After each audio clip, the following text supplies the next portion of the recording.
Students, welcome to Sunil's tutorial. I'm Sunil Medwani and today we'll be doing this chapter called as chemical kinetics. Let's see the graphical representation of half-life period.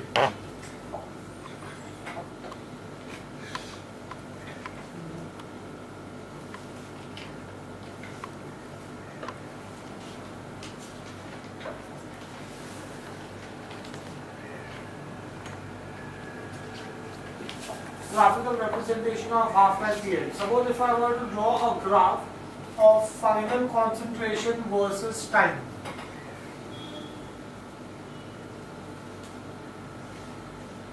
Where I will take time on x-axis and you will take final concentration or concentration on y-axis.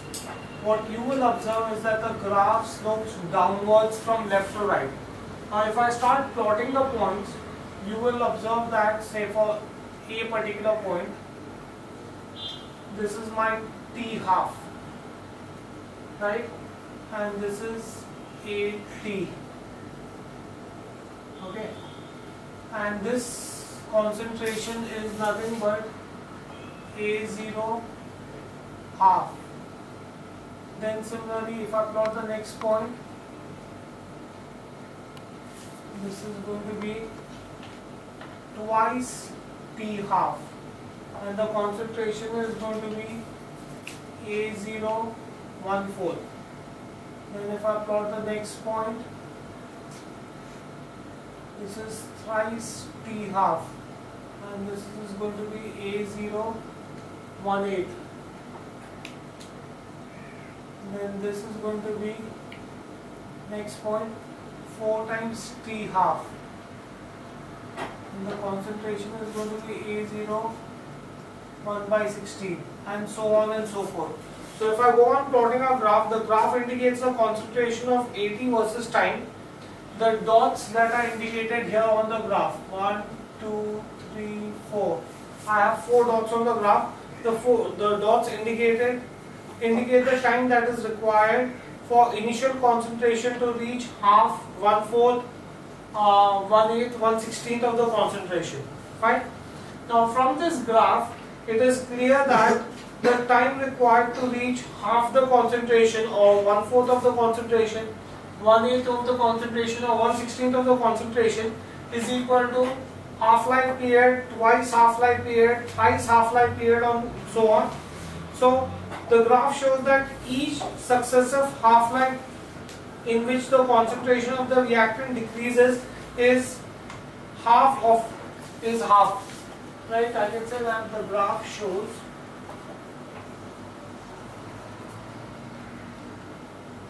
that each successive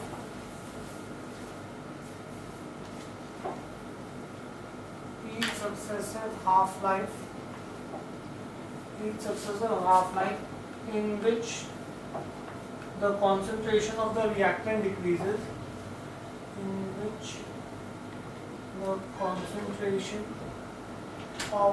the reactant decreases,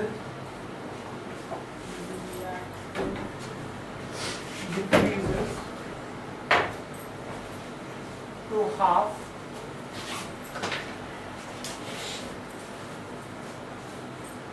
is the same. So that's my graphical representation of half-life period. That's how I would graphically represent half-life period. Fine, do we get this in here? Now, let's try to find out the graphical representation of first order reaction. Graphical representation of first order reaction.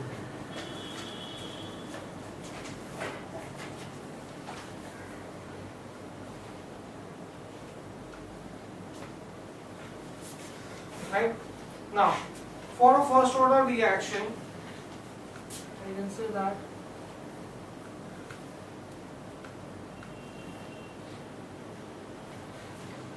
for a first order reaction, for a first order reaction, A gets converted into product right? The differential rate law is given by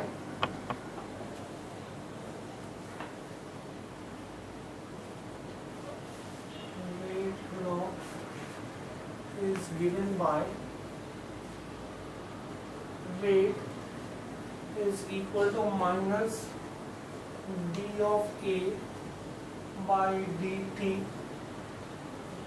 which is also equal to k times, this is by integrated equation, kt plus 0, right? That is my differential rate law of a first order reaction. We've seen this in the previous equation, previous lecture, how to get a differentiated rate law for a first order reaction. I can say that the above equation is of the type,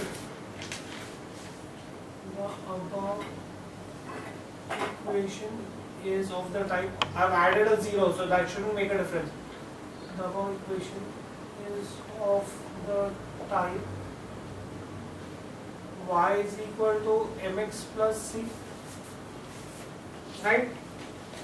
Now y is equal to mx plus c represents the equation of straight line, but this is the equation of straight line. That means I could say that the graph of A versus the rate should be a straight line. Therefore, graph of concentration at time t, graph of rate versus concentration,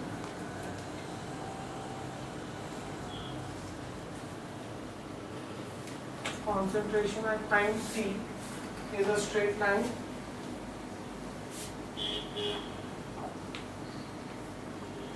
Now if you see y is equal to mx plus c, the c coordinate for the rate law is 0. If the c coordinate for the rate law is 0, that means this is the equation. The value of the equation is y is equal to mx, but we know y is equal to mx is the equation of a straight line passing through the origin. So the graph of rate versus concentration at time t is a straight line passing through the origin.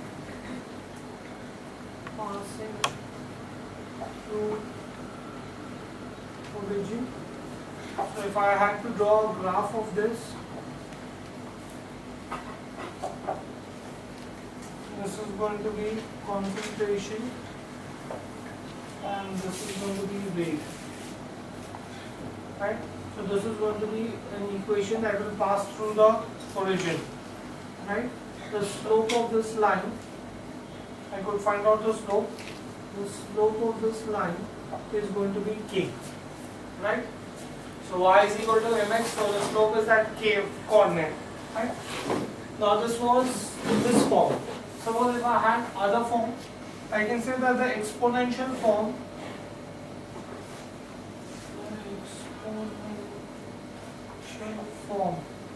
we had also derived the exponential form of the rate law, which is nothing but final concentration is equal to initial concentration into e raised to minus kt. Fine. Now the exponential form, this form of the equation indicates the exponential decrease in the concentration of the reactants with time. The exponential decrease in the concentration of the reactants with time, right? Now in that case, if I had to draw a graph of this, the graph of this would be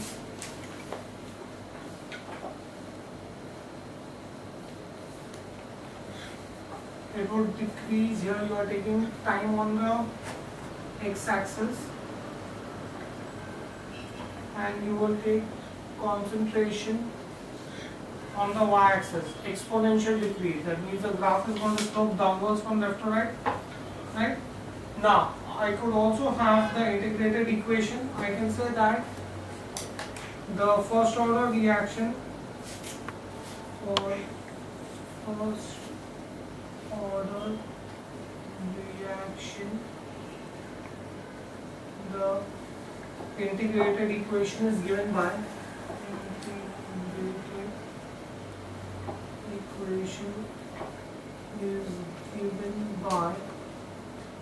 K is equal to 2.303 upon T log A0 upon AT to the base 10. We've derived this equation, right?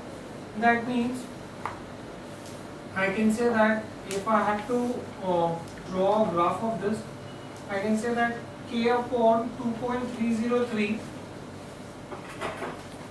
y is equal to mx. If I am going to get this equation in this form, if I rearrange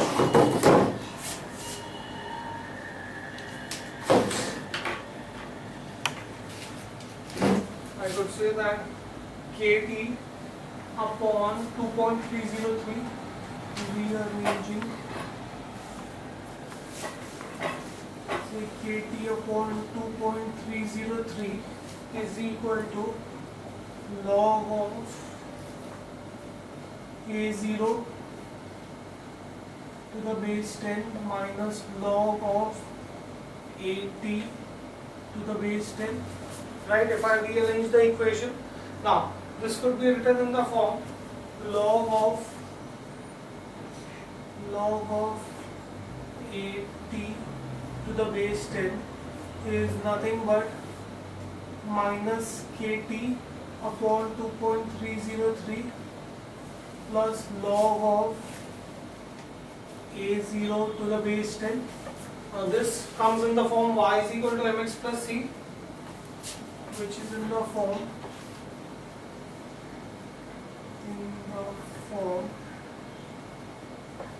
y is equal to mx plus c, where I can say that the slope m is going to be minus k upon 2.303, right? Now, since the slope is negative, that means the graph will move downwards from left to right. So if I were to draw a graph of this,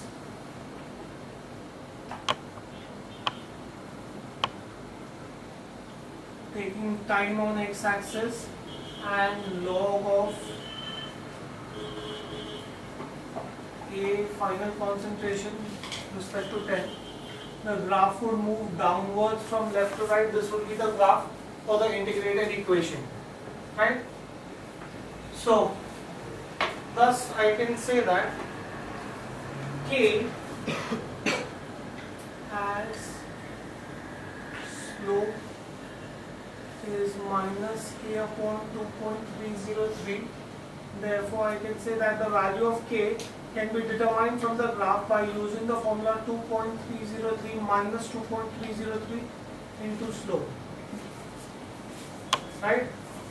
So that's how you will get the value of k from the graph. Now I could also say that the integrated equation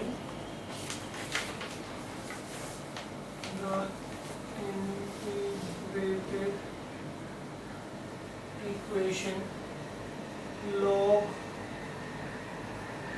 A0 upon AT to the base 10 is nothing but kt upon 2.303 plus 0. If I were to represent the equation in this form, the integrated equation in this form, then the graph of the equation would be, this is again in the form y is equal to mx plus c, but here the slope is positive. So I am going to consider time t on the x-axis, and I will consider log of A0 upon AT to the base 10 on y-axis. In which case again the c coordinate is 0. That means this will represent a straight line passing through the origin, right? Here the slope is again going to be K upon 2.303. So this is your graphical representation, different types of graphical representation of first order reaction.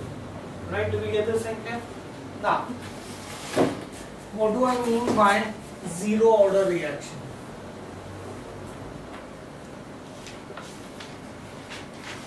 Zero order reaction. A reaction that is independent of the concentrations of the reactants and remains constant throughout the course of the reaction is called as a zero order reaction. Right? So a zero order reaction is the one which does not depend upon the concentration of the reactants. Irrespective of whatever is the concentration of the reactants, the rate of the reaction would remain the same. Such a reaction is called as a zero order reaction. So a zero order reaction is the one in which whatever the concentration of the reactants, the speed at which the reaction will take place will remain same and will remain constant throughout the reaction. Fine? The reaction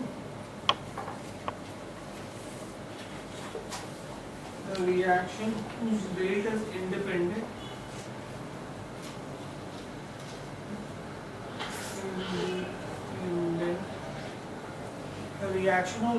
independent of the concentration of the reactants,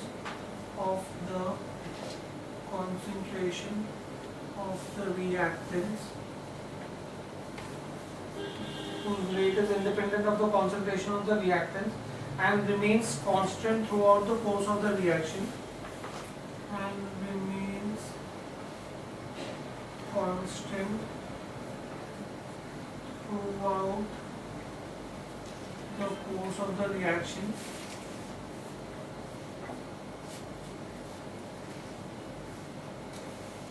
is called zero order reaction.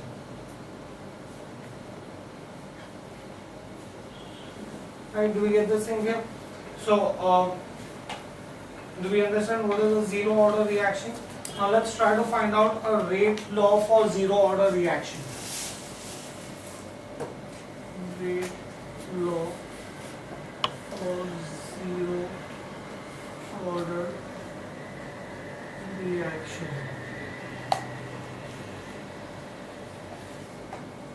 Let's try to get rate law for a zero order reaction. Let's consider a zero order reaction. Consider a zero order reaction. Zero order reaction as in A gives you products. Right? So what will be the rate law for this? The rate law equation for this will be rate is directly proportional to the amount of reactants consumed per unit time. So it is going to be consumed, that means negative. The change in the concentration of reactant per unit time, right? Where I'm going to say that this is equal to K times the concentration at the start, right? Now for zero order reaction, this is going to be equal to K, because the zero order reaction is independent of the concentration of the reactants. Irrespective of whatever the concentration of the reactants, the zero order reaction would have the same rate throughout. Thus, I can say that if I equate the two, I can say minus dA is equal to K times dt.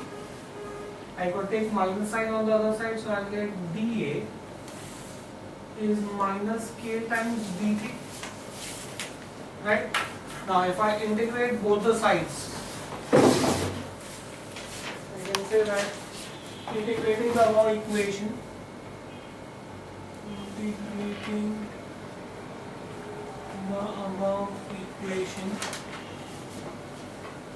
between the limits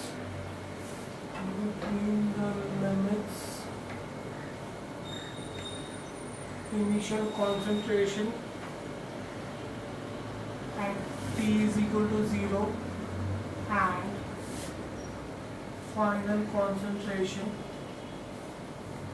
at T is equal to T. So I'm going to integrate between these two limits. So this will be integral of dA. I'm going to integrate this between A0 and AT when the time is 0 to T minus K dt. Right? Now, this is going to be integral of dA is going to be nothing but A when the limits are between A0 and AT. This is going to be minus K as it is T when the limits are between 0 to T. Right? Now, how do I solve this? This is upper limit minus lower limit. So this is going to be AT minus A0 is equal to minus K T minus 0. So therefore I could say that AT minus A0 is minus KT. Thus I could say that AT is nothing but A0 minus KT, right? Or I could also say that K is equal to A0 minus AT upon T, right? So these are the different ways in which a zero order reaction can be represented. So this is your mathematical equation for a zero order reaction. Now what will be the units of K for zero order reaction? Units of K for zero order reaction. Units of K for zero order reaction, we just said that K is initial concentration minus final concentration upon time, right? So concentration, moles per decimeter cube, moles per decimeter cube per time, right? But moles per decimeter cube is nothing but molarity. So this is molarity per unit time. That will be my units for a zero order reaction. How would I graphically represent a zero order reaction?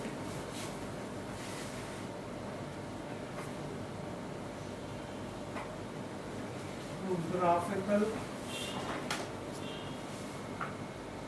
representation of zero order reaction.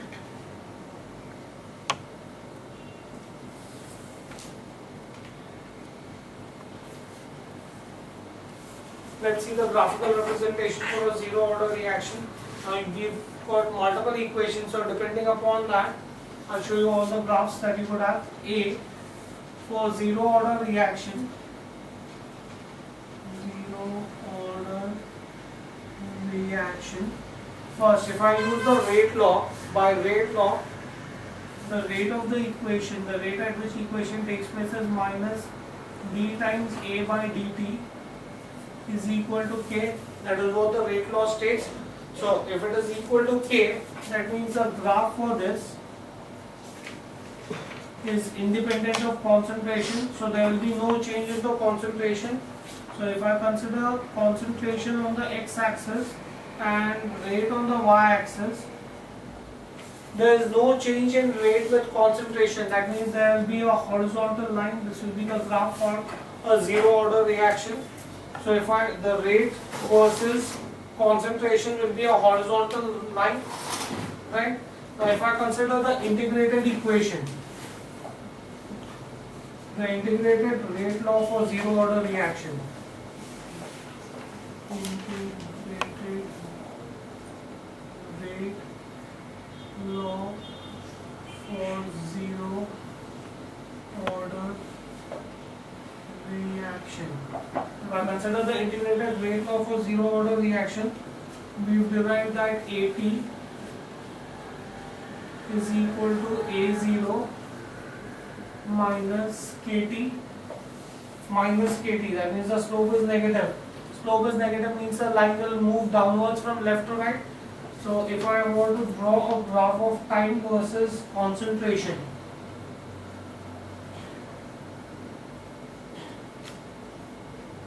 here I am taking time t on x-axis and concentration on y-axis, at.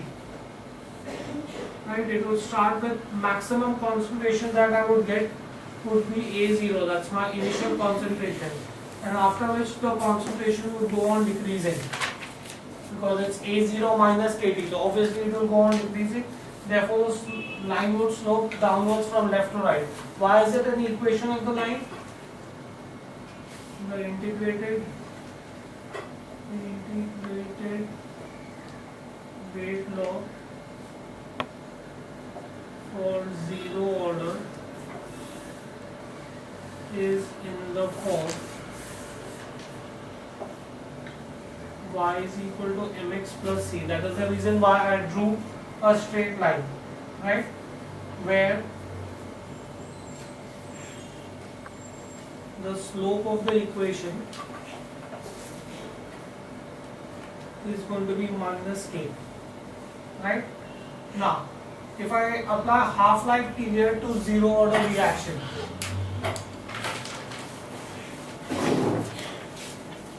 if you apply half-life period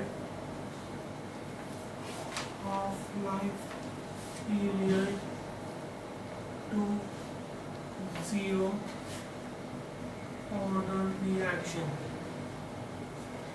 half-life period is the time taken to reduce to half the initial activity, right?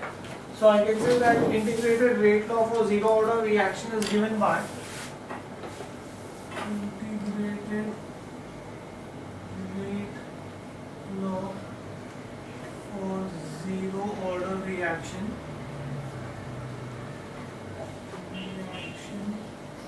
is given by, we just derived the integrated rate law, that is final concentration is equal to initial concentration minus kT, right, at time t is equal to 0. If time t is equal to 0, I will get concentration of A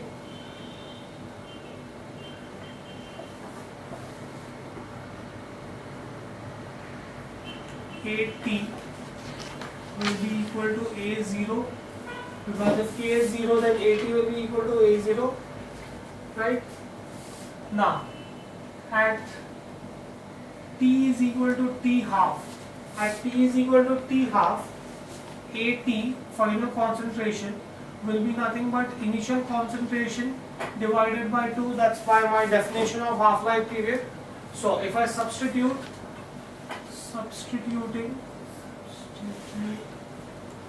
in integrated rate law for zero order, I will get A0 by 2 is nothing but A0 minus KT half, right?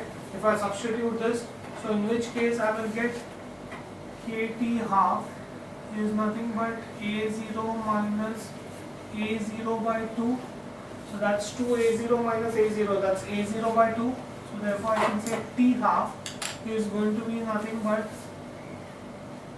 A0 by 2K, right?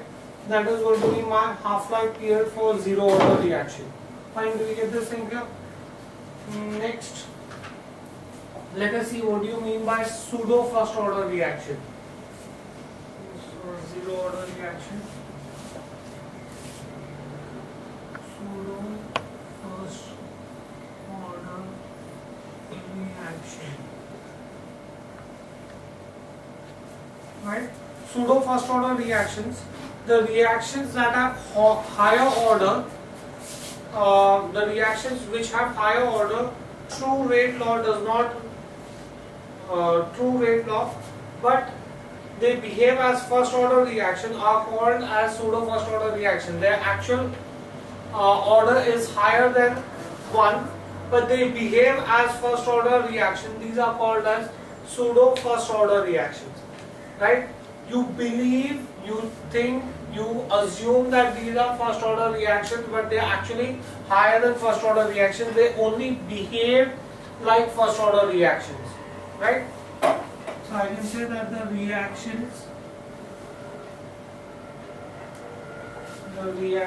which have higher order,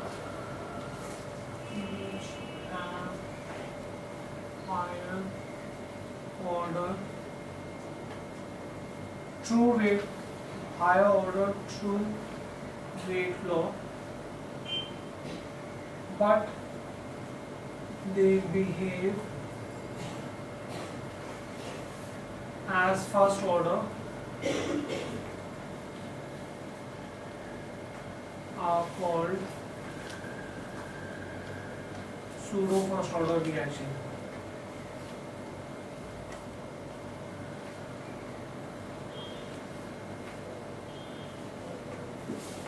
Right? Suppose if I give you an example for this, let's consider hydrolysis of methyl acetate. Methyl acetate, CH3, hydrolysis, reacted with water. When you react methyl acetate with water, what you would get is nothing but acetic acid plus methyl alcohol, acetic acid CH3COH plus methyl alcohol.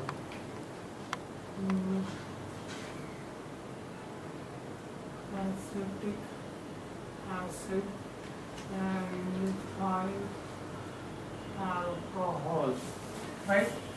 Okay. Now in this case, the true rate law of the reaction should be true rate law of the reaction.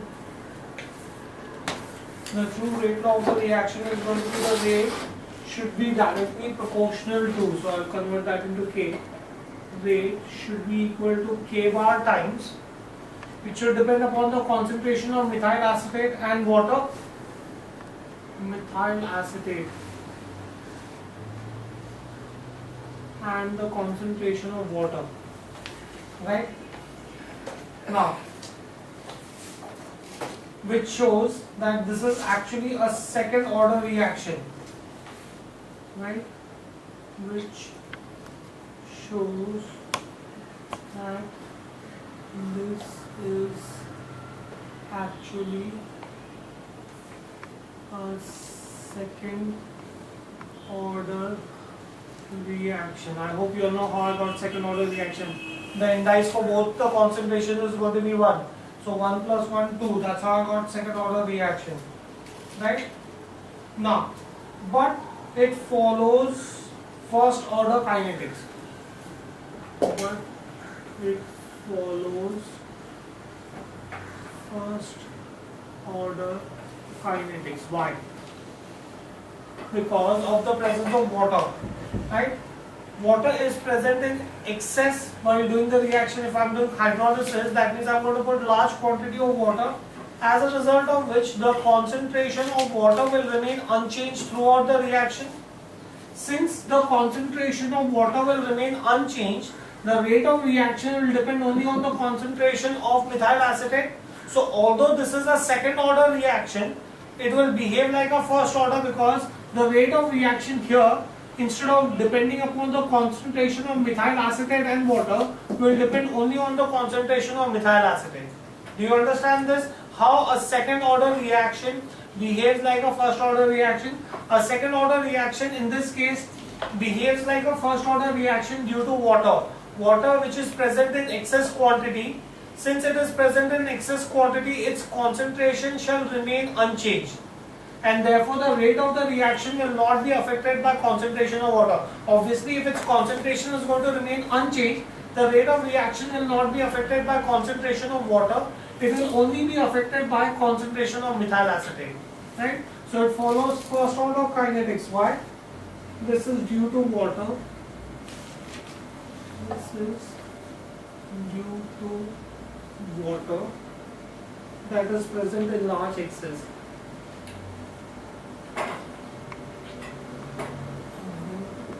In large excess, right? Hence its concentration remains unchanged. Let's assume that its constant is say K11. Thus, I could say that the rate of the reaction is equal to K bar into K double bar. It's constant, so I'm calling that as K double bar. CH3 COO CH3, right? Which I will say, let us assume that K bar into K double bar is K times CH3 COO CH3. Here you can see that it is a first order reaction, right? Now, thus the true rate law reaction has been forced into first order. Thus the true rate law of reaction has been forced. The true rate law of the reaction has been forced into first order form. Actually, this was not a first order reaction, but it has been forced into first order form, and hence it is a pseudo first order reaction. Hence, it is a pseudo. It was actually not a first order reaction. We have converted it into first order reaction. First order reaction. Right? Okay. We'll stop this here for the day. Thank you very much.